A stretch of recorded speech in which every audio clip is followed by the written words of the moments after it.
This is a fictional tale inspired by the wild. These events are imagined and never occurred in reality. And now let the story begin. The night wind swept across the savannah as the girl knelt beside the fallen lion, his golden mane darkened by dust and blood. His breaths came shallow, each one weaker than the last, while his once fierce amber eyes flickered like fading embers. She pressed her trembling hands against his massive chest, whispering for him to stay, to fight, to not leave her the way everyone else had. The ground trembled with a low, distant growl rising from the darkness, a reminder that danger had not yet passed. In that moment, I felt a sting in my chest I couldn't quite explain. I couldn't shake the fear that this was only the beginning of something far more painful. She had grown up in a small house on the edge of a dusty town, where the wind carried the scent of dry fields and distant storms. Her parents had been the kind of people who loved quietly but deeply, filling their home with warm laughter and the soft rhythm of everyday life. For a long time, that world felt unshakable, a simple sanctuary built from tenderness and routine. But everything changed on a single sun-bleached afternoon when their truck skidded off a rural road, leaving her the only one who survived. The silence that followed became a weight she carried everywhere. At first, the girl tried to hold on to the traces of the life she had lost. She kept her mother's scarf wrapped around her wrist, clinging to its faint smell of lavender, and she placed her father's old compass under her pillow every night, believing it would guide her through the parts of life she no longer understood. But grief softened none of its edges for her. It pressed into her breath, her sleep, her sense of belonging. She became a quiet shadow, moving through a world that no longer recognized her. The transition to the orphanage only magnified the ache. The building was sturdy and safe enough, but its long hallways echoed too loudly, and its unfamiliar faces watched her with a sympathy she didn't know how to accept. Children played, shouted, argued, reconciled, yet she drifted past them as if separated by a pane of glass. She spoke little, ate little, and learned to fold herself into corners where no one expected too much from her. Even the caretakers, gentle as they tried to be, struggled to reach past the wall she built to protect whatever was left of her heart. Her nights were the hardest.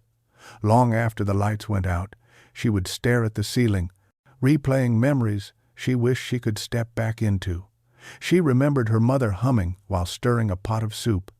She remembered her father lifting her into the air until she squealed with laughter.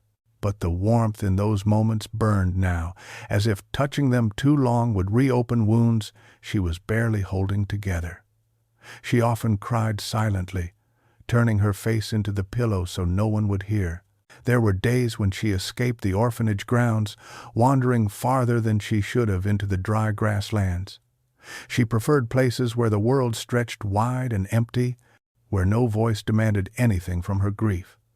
The horizon, at least, didn't ask her to explain her sadness. She walked for hours, letting the sun and wind numb her thoughts, until her legs trembled from exhaustion. Those quiet wanderings became her only form of breathing. One afternoon, while sitting beneath a lone acacia tree and tracing shapes in the dirt, she understood the depth of her longing. She missed being seen, not pitied, not managed, but truly seen exactly as she had once been. The realization struck harder than she expected, leaving her staring into the wavering heat of the savannah with an ache that pulsed behind her ribs. Seeing her fold into herself like that, I felt something twist inside me, as if her loneliness echoed a feeling I had once known. She did not yet understand that her path was already bending toward something unexpected, something wild enough to change everything she believed about loss. That moment made me wonder how many times a heart can break before something new begins to grow in its place. The sun hung low over the savannah as the girl wandered farther than she ever had before, following no path, her mind drifting in the same quiet haze that had guided her feet for months. The tall grass, brushed softly against her legs, while cicadas hummed in the heat, a restless chorus that filled the empty space inside her. She walked until the orphanage felt like a distant memory, and the sky opened wide above her, unmarred and endless. It was the only place where her grief seemed to breathe with her instead of suffocating her. As she reached a shallow ravine, a strange stillness settled over the land. Even the insects seemed to pause, as if holding their breath. She slowed, sensing something ahead. A faint sound drifted through the air, low, pained, and unfamiliar. Curiosity tugged at her, fragile but insistent. She crept forward and parted the tall grass, and that was when she saw him, an adult male lion, lying half-collapsed against the earth, his massive golden frame rising and falling unevenly with each breath. His mane, thick and sunlit even under dust and blood, framed a face etched with exhaustion. For a moment, she froze. Every instinct screamed for her to run, to flee from the apex predator sprawled only a few yards away. But something in the lion's trembling flank, in the shallow shudder of his breath, rooted her feet to the ground. He didn't rise. He didn't growl. Instead, he simply watched her, with eyes that looked far too tired to hold, threat eyes that held a quiet plea she didn't expect to see in a creature known for its power. She stepped closer, slowly, cautiously, her heart thudding hard enough to make her chest ache. Only then did she notice the wound along his hind leg, deep, raw, likely caused by a hyena attack, or perhaps barbed wire left behind by poachers. The lion had dragged himself here, leaving a faint trail of disturbed earth behind him. He was alone, injured, and vulnerable, in a world that showed no mercy to weakness. Something in the sight of him struck her with painful familiarity. She knew what it felt like to be alone, to hurt without anyone to turn to wonder if survival was worth the effort. A wave of empathy washed through her so strongly it pushed aside the fear. She knelt slowly, her hands trembling as she extended them toward the lion, not touching, only offering presence. The lion's gaze softened, or perhaps she only imagined it, but he closed his eyes as if her nearness brought a brief moment of relief. The girl whispered, barely audible, unsure if the sound mattered. She spoke not in words of comfort but in tone, a gentle murmur that carried meaning beyond language. The lion opened his eyes again, and this time he did not look through her. He looked at her. The connection was fragile, trembling, yet real enough to make her breath hitch in her throat. When the lion shifted, trying to rise, pain lanced through him so sharply that he collapsed again with a quiet, guttural groan. Instinctively, she reached toward him, stopping only inches from his mane. She wanted to help but had no idea how. She scanned the ground, searching for anything she could use. A fallen gourd nearby still held traces of rainwater inside its hollow shell. She retrieved it, scooped what little was left, and held it out. The lion hesitated, nostrils flaring, before lowering his great head enough to lap weakly at the offering. Watching an animal so powerful struggle for something as simple as water made my throat tighten in a way I didn't expect. As he drank, the girl studied him, his ribs visible beneath his coat, the matte texture of his mane, the weariness etched into every line of his body. This was no dominant king of the savannah. This was a creature who had been pushed to the margins, abandoned by whatever fate or force had once protected him. She wondered how long he had fought to survive on his own, and how many battles he had endured with no one to witness them. The lion finally lifted his head, breathing more evenly now. His gaze shifted from the water to her face, lingering as if trying to understand why she had chosen to stay. She felt the strange sensation of being recognized, not merely seen but acknowledged, as if he could sense the sorrow that lived beneath her quiet exterior. The moment stretched between them, delicate yet profound. Then a distant rustle broke the silence. The girl's head snapped toward the sound, nerves prickling, but nothing emerged from the grass. When she turned back, the lion's posture had changed slightly, his muscles tightening despite his fatigue. He was alert now, protecting not himself, but her. The realization stunned her, the idea that a creature as injured as he was could still muster the instinct to guard another being. She sat beside him until the sky began to bruise with twilight. Neither moved much. They simply breathed in the same slow rhythm, sharing the fragile safety of each other's presence. For the first time since her parents died, she didn't feel entirely invisible. Seeing them sit together like that, wounded in different ways yet somehow connected, made me believe that pain sometimes draws unlikely souls toward one another. She didn't know it yet, but this quiet meeting in the grasslands would become the thread that rewove her entire life, binding her fate to the lions in ways she couldn't imagine. In the days that followed their first encounter, the girl found herself returning to the ravine again and again, each time with a sense of purpose she hadn't felt in months. She brought small pieces of dried meat from the orphanage kitchen, careful not to take enough to be noticed, and collected water in old tin cans she found along the way. The adult male lion, though wary at first, never reacted with aggression. Instead, he watched her approach with the quiet patience of a creature who had learned that survival depended on conserving every ounce of strength. The lion's wound began to show early signs of recovery. The bleeding slowed, the swelling softened, and he could shift his weight without collapsing immediately. Still, he remained vulnerable, often resting with his massive head lowered to the ground, eyes half closed. The girl stayed near him during those moments, speaking softly about things she had never told anyone, her parents, her loneliness, her fear of disappearing into a world that no longer seemed to have room for her. She didn't know if he understood the words, but the lion never pulled away. His presence alone steadied her. One morning, as she approached, she noticed him trying to rise. His muscles quivered, but this time he managed to stand on all four legs, even if only for a few breaths. She stepped back instinctively, unsure if he would retreat or wander off.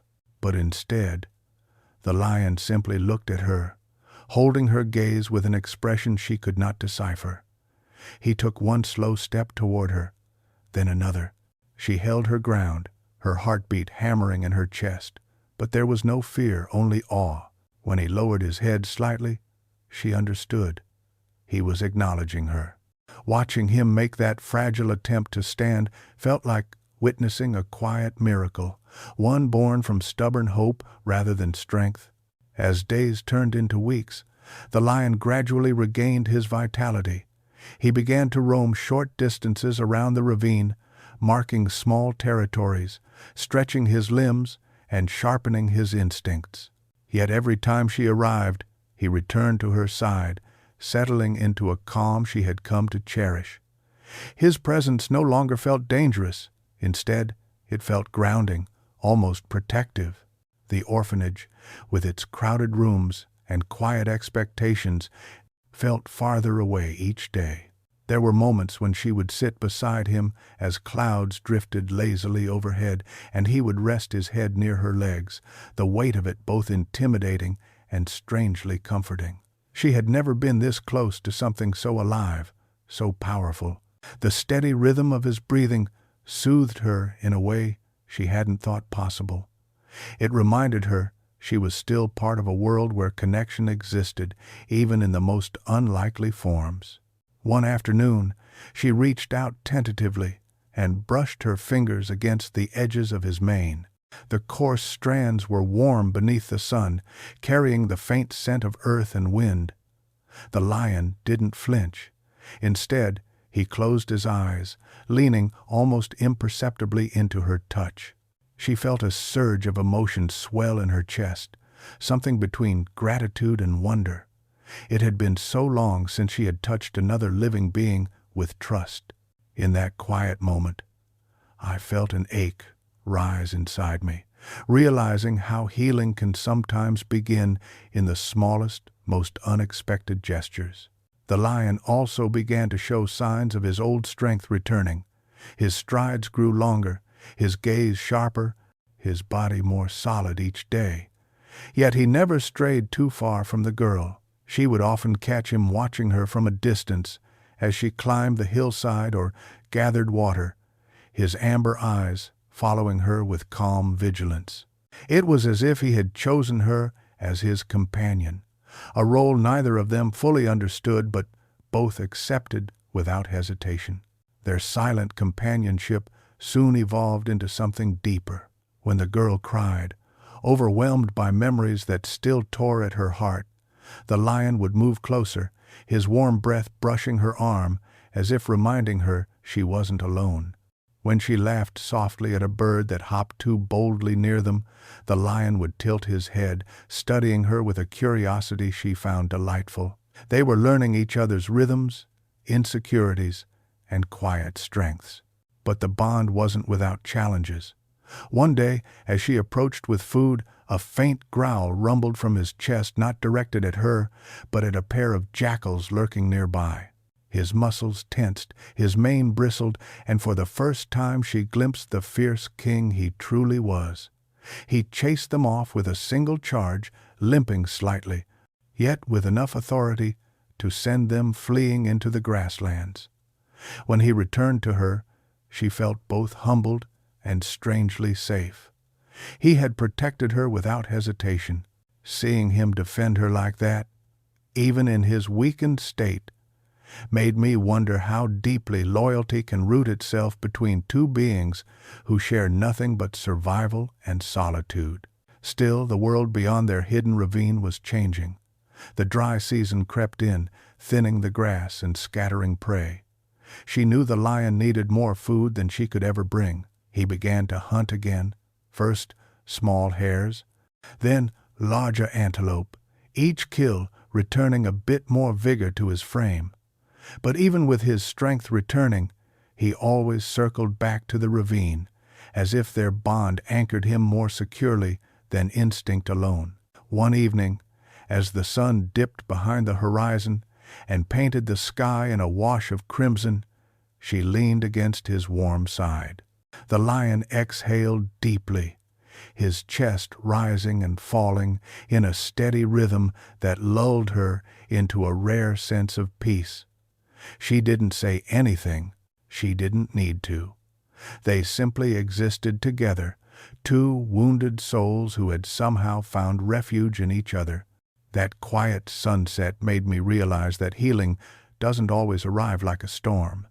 Sometimes it comes softly, in the company of someone who makes the world feel less sharp. She didn't yet know that this bond, fragile, beautiful, and unexpected, was about to be tested in ways neither she nor the lion were prepared to face. The dry season swept across the savannah with an unforgiving hand, turning the once golden fields into brittle patches of dust. Waterholes shrank into muddy circles, pushing animals closer together and heightening tensions among predators. The girl noticed the change first in the lion's demeanor. His steps grew more alert, his ears constantly swiveling toward distant sounds. The calm that once wrapped their hidden ravine now felt thin, stretched taut over a landscape simmering with danger. One morning, as she arrived with a small bundle of food, she found the lion standing on the ridge above the ravine, his mane rippling in the harsh wind. His gaze was fixed on the plains below, where a group of hyenas slunk across the grass, their movements restless and hungry. She sensed the tension radiating from him, not fear, but a sharpened awareness she had come to recognize as instinct. When she stepped beside him, he lowered his head briefly, acknowledging her presence before returning his gaze to the scavengers. The hyenas were getting bolder. Twice that week, she had seen them circling nearby, their eyes catching the fading sunlight with a predatory gleam. The lion's injury had mostly healed, but he still carried a faint limp, and the hyenas seemed to sense weakness the way they sensed blood. They prowled at the edges of the ravine, testing boundaries, waiting for the moment when exhaustion or hunger would tip the balance in their favor. Watching the lion face those circling shadows made me feel an uneasy twist in my stomach, the kind that comes when you realize strength alone might not be enough. But nature wasn't the only threat creeping in. Human voices began to echo across the plains more frequently. Rangers patrolled with increasing urgency as reports of a lone adult male lion near settlements spread through nearby communities. People had lost livestock earlier in the season, and fear always moved faster than facts. Conversations in the markets turned tense. Some claimed the lion had been stalking villages. Others insisted they had seen him attacking goats. The stories grew more exaggerated with each retelling, until the image of a rogue predator hardened into a certainty few were willing to question. One evening, as she slipped back into the orphanage after visiting the lion, she overheard two caretakers whispering about the patrols. A ranger had spotted large paw prints near the school. Another claimed to have seen a lion shadowing the riverbank at dusk. They spoke of traps being prepared and discussions with local hunters who were determined to solve the problem before anyone got hurt. The words sank into her like cold water. She knew the prints were real. The lion often followed her partway on her return trips, never close enough to endanger her, but near enough to keep her in sight. Fear gnawed at her as she lay awake that night. She knew the lion wasn't a threat to people. She had seen his gentleness, his patience, the calm intelligence behind his gaze. But the world didn't measure predators by their hearts. It measured them by their teeth. At dawn, she ran back to the ravine. The lion greeted her with a low rumble, brushing his mane against her shoulder as she approached. She wrapped her arms around his neck, the rough warmth grounding her fears for a moment. But as she pulled away, she saw movement in the distant figures on the horizon, silhouettes of men sweeping the land with steady purpose. She recognized their posture immediately. They were tracking, seeing the search party in the distance, moving like a tightening net, made my pulse quicken in a way I couldn't ignore. The lion sensed her anxiety. His ears pricked forward, his gaze scanning the plains with renewed vigilance. She placed her hand on his mane, trying to steady both him and herself. She whispered for him to stay hidden, to stay safe, though she doubted he understood the danger coming from the two-legged world. He had grown stronger, confident again, and instinct urged him to patrol larger territories. But she couldn't bear the thought of him roaming into the path of a trap meant to end his life. As days passed, the pressure grew. Rangers marked fresh prints. Hunters reported hearing distant roars at night. The savannah buzzed with warnings, and fear began to fold into frustration. It was only a matter of time before someone spotted the lion near enough to take action. She needed to find a way to keep him safe, yet she had no plan, no strategy. All she had was a connection the world wouldn't believe. One afternoon, as she approached the ravine, she found the lion pacing restlessly, his muscles coiled with uneasy energy. The sky above cracked with thunder, promising a storm that had yet to arrive. She realized the lion felt the weight of the shifting season too. Predators, humans, hunger, weather, everything was changing faster than either of them could adapt. She sat beside him, watching the clouds churn over the horizon. The lion eventually settled, lowering his massive frame beside her. She rested her head against his shoulder, feeling the warmth of him, the heartbeat that mirrored the fragile steadiness she had come to rely on. The storm winds began to rise, lifting his mane like a golden flame. In that heavy silence, I couldn't help thinking about how quickly peace can fracture when the world around you begins to press in from all sides. Lightning cracked across the sky, illuminating the plains in a flash of white. She felt a tremor of dread. Something was coming, something bigger than hyenas or patrols. She didn't know what shape it would take, only that the fragile balance she and the lion had found was about to shatter. She didn't realize yet that this growing storm would be the force that pushed their bond into its first true trial, one that would change everything they thought they understood about fear, loyalty, and survival. The tension in the air thickened as the dry season dragged on, weaving unease into every corner of the savannah. The girl felt it the moment she stepped outside each morning. The silence was too sharp, the wind too restless, the animals too skittish. The lion sensed it as well. His movements grew more cautious, his gaze more alert, as though he understood that something unseen was shifting beneath the surface of their fragile world. One afternoon, as she made her way toward the ravine, she heard frantic bleating in the distance. A small goat had wandered too far from a nearby settlement and become trapped among thorn bushes. When she reached it, she realized the poor animal had injured its leg and was crying in fear. Before she could decide how to help, a shadow passed over the ground. The lion emerged from behind a cluster of rocks, drawn by the sound of distress. The goat shrieked, terrified, and the lion froze. For a moment, the girl held her breath, hoping he'd turn away. But instinct overrode caution. The lion stepped forward, not with hunger in his eyes, but with curiosity, as though assessing a potential threat or disturbance. Before he took a second step, the girl ran to place herself between him and the goat. She raised her hands, shaking her head firmly. The lion paused, tilting his head, reading her expression with that uncanny intelligence she had come to rely on. Slowly, he backed away. Just then, a villager appeared on the ridge above them, drawn by the goat's cries. His eyes widened at the sight of the towering male lion standing only a few yards from the girl. Panic overtook reason. He shouted, stumbling backward before racing toward the village to spread the alarm.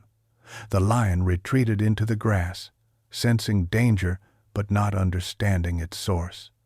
The girl felt her stomach drop. She knew exactly what that villager had seen and what story he would tell. And watching that moment slip out of her control made my chest tighten. Misunderstandings have a cruel way of spreading faster than truth. By nightfall, the village was buzzing with fear. People gathered near their homes, voices rising in frantic speculation. They spoke of the lion lunging at livestock, stalking children, prowling near doorways. The man who'd seen the scene exaggerated every detail, claiming the lion had nearly attacked the girl and that only a miracle had saved her. The more he spoke, the more the villagers' fear hardened into resolve. A decision formed quiet at first, then firm.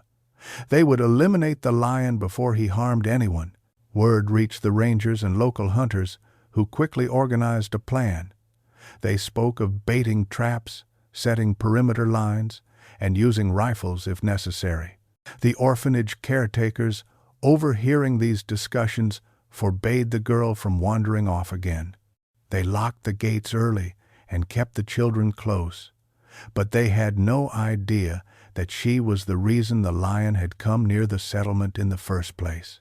The guilt pressed on her like a weight she couldn't bear. She couldn't sleep. She tossed and turned, replaying the villagers' terrified eyes, the lion stepping forward out of instinct, the goat crying helplessly.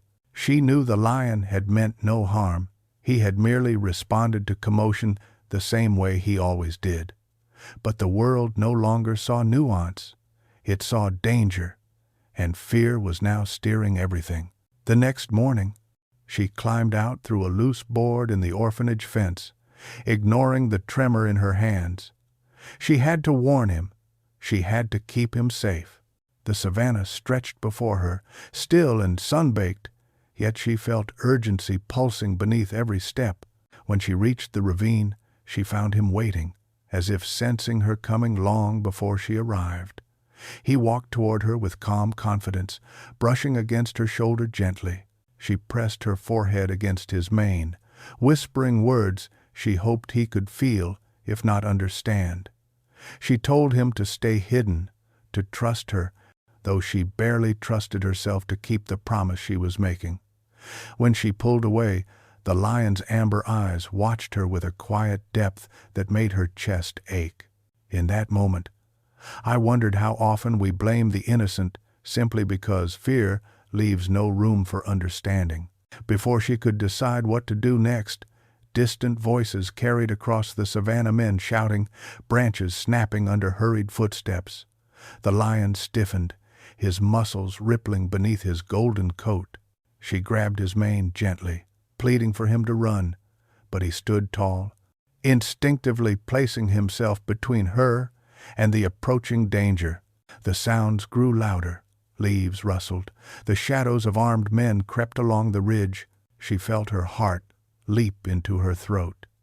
Their world, once so fragile, so hopeful, was beginning to crack open under the weight of misunderstanding and fear. She didn't yet know that this moment would ignite the chain of events leading toward the night that would change everything forever.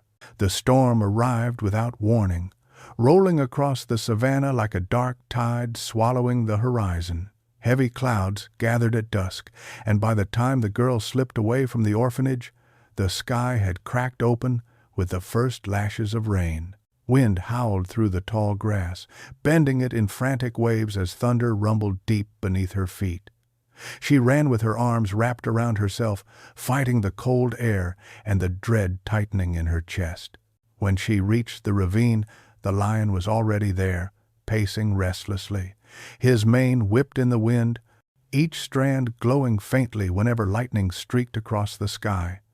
He sensed the danger not just from the storm, but from the world closing in around them. The moment he saw her, he let out a low rumble, stepping close as if to shield her from the rain. She pressed her hands to his chest, feeling the strength thrumming beneath his soaked fur.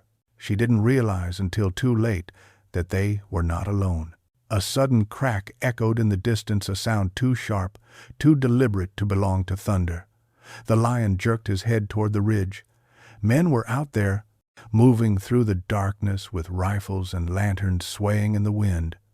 Their shadows flickered across the hillside as they searched for the predator they believed threatened their lives. She clutched the lion's mane, whispering for him to stay low, to stay hidden, but he sensed her fear and grew tense, his instincts rising like fire in his bloodstream. Watching the determination in his eyes as he stood between her and the danger made my breath hitch. Some bonds are written not in words, but in the choices we make when fear surrounds us. The storm intensified. Sheets of rain blurred the world around them. A branch snapped somewhere above, followed by hurried footsteps. The hunters were getting closer. One shouted that he had found fresh tracks. Another ordered the others to spread out. Fear surged through her, sharp and breathless. She pushed the lion gently, begging him to flee deeper into the ravine, but he refused. Instead, he nudged her backward, guiding her behind a rock formation as though he understood she needed cover. Lightning lit up the sky again, revealing movement below the unmistakable shapes of hyenas slinking out from the shadows. The storm had driven them from their dens, and hunger had drawn them toward the scent of the lion. Their silhouettes blurred in the rain, but their unmistakable howls cut through the wind like blades. She swallowed hard. The lion turned his body fully toward them, lowering his head, muscles coiling in preparation for battle. The hyenas closed in, circling with predatory patience. Their eyes gleamed with hunger and opportunity. They smelled weakness. The lion was alone, outnumbered, and unable to retreat without exposing the girl. Its leader stepped forward, snarling, showing jagged teeth as rain dripped from its muzzle. The lion's growl rolled through the ravine, deep and resonant, a sound of raw defiance. Then the hyenas lunged. The lion met them with explosive force, slamming into the first attacker with enough power to send it skidding across the mud. His roar ripped through the storm, a sound that seemed to shake even the sky itself. She pressed herself against the rock, trembling as the violent struggle unfolded only feet away. Claws sliced through the wet air. Teeth snapped. Bodies collided with bone-shattering impact. The lion fought with every ounce of strength he possessed, but he was surrounded, forced to twist and strike at enemies coming from all directions. A hyena leapt onto his back, sinking its teeth into his mane. The lion reared up, shaking it off, then pinned another to the ground with a furious swipe. Blood, mixed with rainwater, streaking down his golden coat. His breaths came harsh and ragged, yet he refused to yield, defending her with a ferocity born not only from instinct, but from something deeper, a bond forged in shared loneliness. Seeing him stand his ground, wounded yet unbroken, made something tighten painfully in my chest. I realized courage sometimes looks like refusing to abandon the ones who've given us hope. Another hyena closed in behind him, jaws snapping. She screamed, the sound torn away by the storm. The lion spun, raking his claws across the attacker's muzzle, but the distraction allowed two others to seize the opening. They lunged at him simultaneously, dragging him to one knee. His roar turned strained, yet he pushed back with a strength that defied the wounds tearing at his flesh. The battle raged in a blur of lightning, mud, and desperate survival. Finally, after a final thunderous clash, the hyenas retreated, limping and bleeding, defeated by the lion's unyielding fury. The ravine fell quiet, except for the roar of rain and the weak whimper of wind rolling across the earth. The lion staggered. His legs trembled beneath him. Blood trickled down his side in dark rivers, mixing with the storm water. She rushed to him, slipping on the wet ground, catching herself on his mane as he collapsed onto his haunches. His breaths were shallow, uneven. She cupped his face in her hands, her tears blending with the rain as she begged him not to leave her. His amber eyes met hers, soft, steady, full of a warmth she could not bear to lose. In that moment, I felt an ache, as deep as the storm around them, the kind that comes when love and helplessness collide. The lanterns appeared then, flickering through the darkness as the hunters climbed down into the ravine. She turned toward them, shielding the lion with her body. Her voice cracked as she shouted that he had saved her, that he wasn't the monster they believed him to be. For a breath, everything paused. Even the storm seemed to hold still. She didn't know if they would listen. She didn't know if the lion would survive his wounds. All she knew was that this night, the night he chose to stand between her and death, would change everything. She could only hope that the world would see him the way she did, not as a threat, but as a guardian shaped by loyalty and fierce, unwavering love. Chapter 8. The Edge of Life and the Desperate Plea. 400.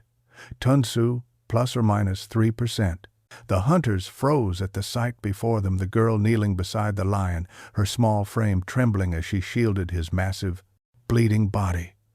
The stormlight flickered across his wounds, revealing gashes that ran deep into muscle and mane. His breaths rasped like air passing through broken reeds, each one weaker than the last.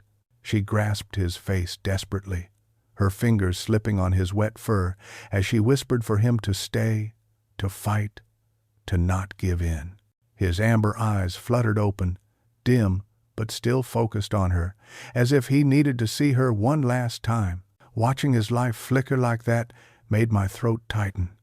Strength has never looked as fragile as it did in that moment. The hunters hesitated.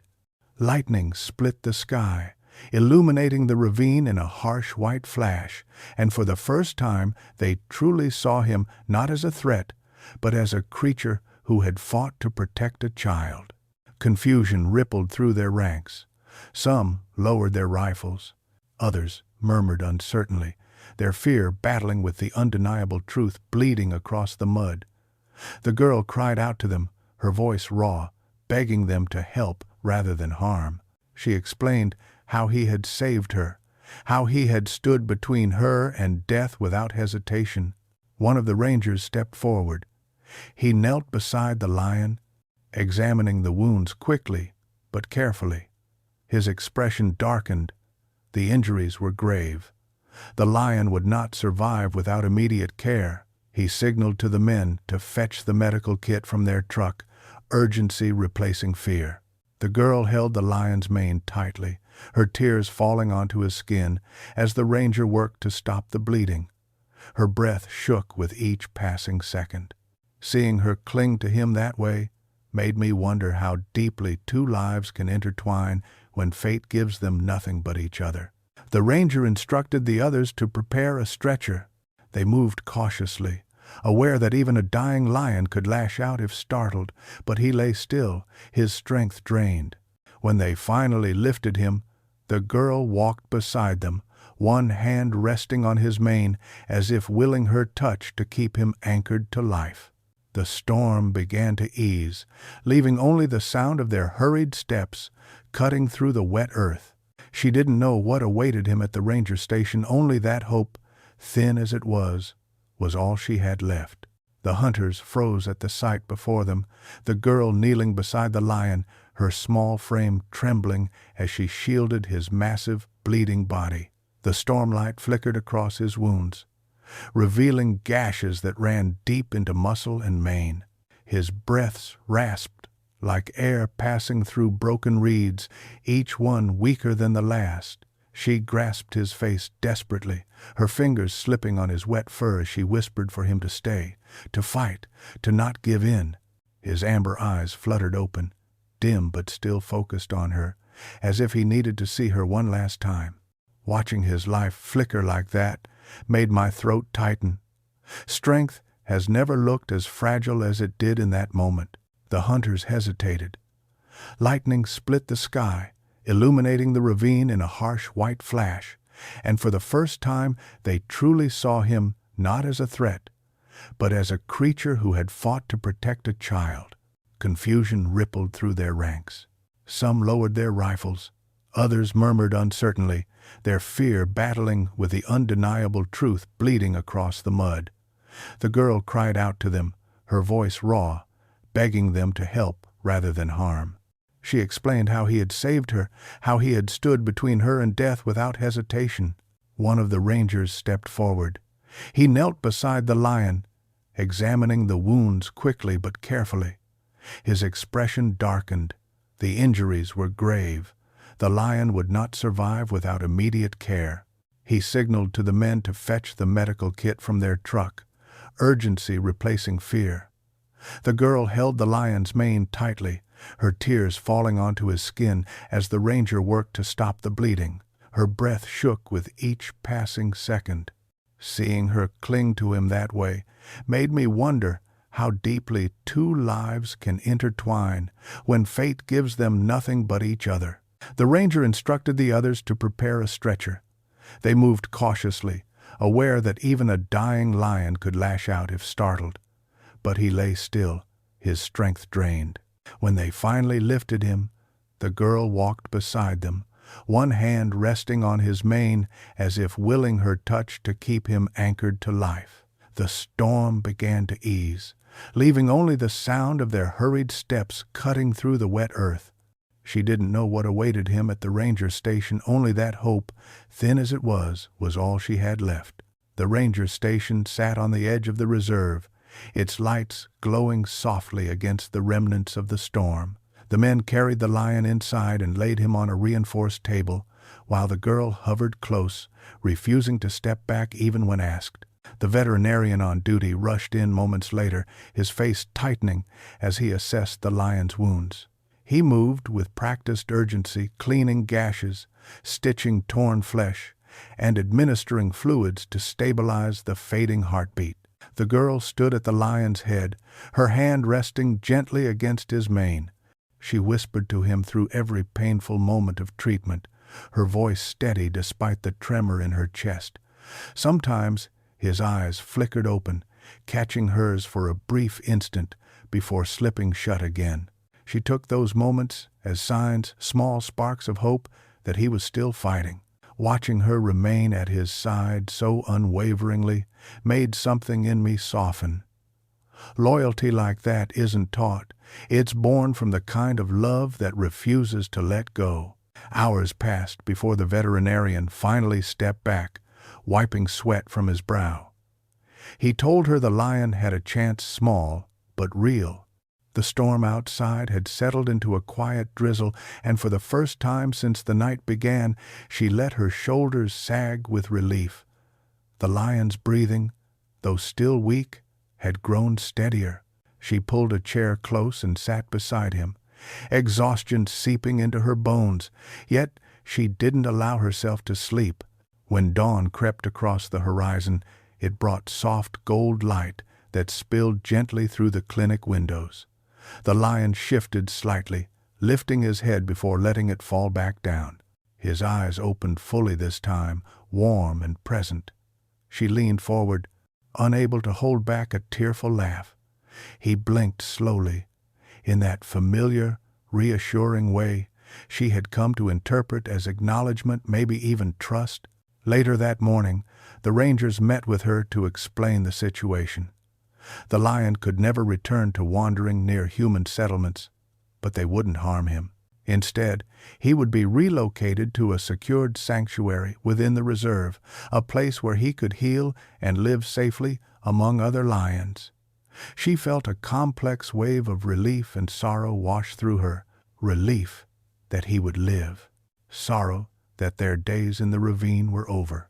Before they transported him, she was given a few moments alone. She pressed her forehead against his, whispering her gratitude, her memories, her promise to visit whenever she was allowed. The lion rumbled faintly, a gentle sound that vibrated through her palms. It felt like goodbye, and not goodbye at the same time. Seeing them part that way made me realize that love doesn't always fade when distance grows. Sometimes it settles deeper, becoming something you carry with you. Weeks passed before she was permitted to visit the sanctuary. When she finally walked through its gates, guided by a ranger, her heart pounded with anticipation. The enclosure was vast, dotted with acacia trees and sun-warmed rocks. At first she didn't see him, but then near the far edge, an adult male lion lifted his head, his amber eyes locking onto hers even from a distance. He approached slowly, no longer limping, his mane fuller and brighter than she remembered. When he reached the fence, he lowered his head so she could touch him through the rails. She smiled through tears, feeling that familiar warmth bloom inside her chest. They stood together in silence, no longer sharing the same world, yet forever connected by the bond that had saved them both. And in that quiet moment, I realized something simple but unforgettable. Healing isn't about erasing the past. It's about finding someone or something that reminds you it's worth moving forward.